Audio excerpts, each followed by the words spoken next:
يعني برأيك كيف يمكن أن يتم دمج المجتمع كمجتمع الكردي، كشعب كردي متقدم متطور فكريا، مع هذا المجتمع الذي تتحدث عنه، الذي يتمتع بفكر راديكالي ولا يقبل غيره؟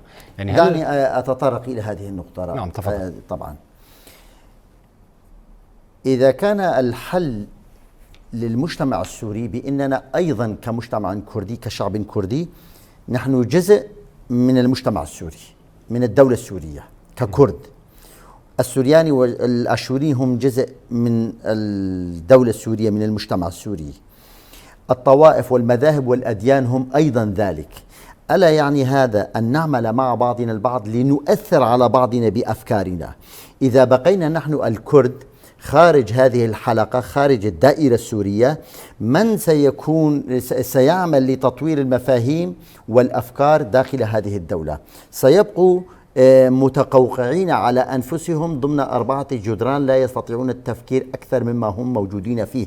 لكن وجودنا ككرد في هذه الدولة أو في هذه الحكومة، مع هذه الحكومة، لأننا جزء من سوريا، يجب أن يكون لنا مكانة في إدارة سوريا كاملة، ليس فقط في الأماكن الكردية. نعم سوريا كاملة. سيعطون لهذا سنؤثر على بعضنا البعض بأفكارنا. نستطيع أن نؤثر عليهم بما نحن تطورنا، بما نحن تقدمنا ووصلنا إليه، بمفاهيم نستطيع تقبل الآخر.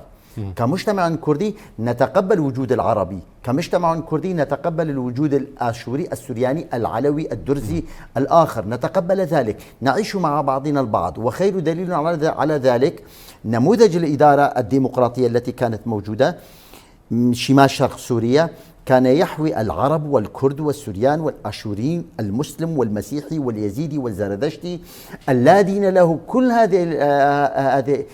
هؤلاء كانوا موجودين ضمن هذه الإدارة. لكن لم نرى ولم نشاهد يوما أي خلاف على أي نقطة. كنا نستطيع أن نطور الحالة التي كنا فيها موجودين، وعشنا هذه الحالة على مدى 14 عاما إلى هذه اللحظة. لذا عندما نبتعد عن الحلقة السورية، عندما لا ندخل في ذلك، نترك الساحة للآخرين يتحكمون بهذه المجتمعات وفق ذهنيتهم.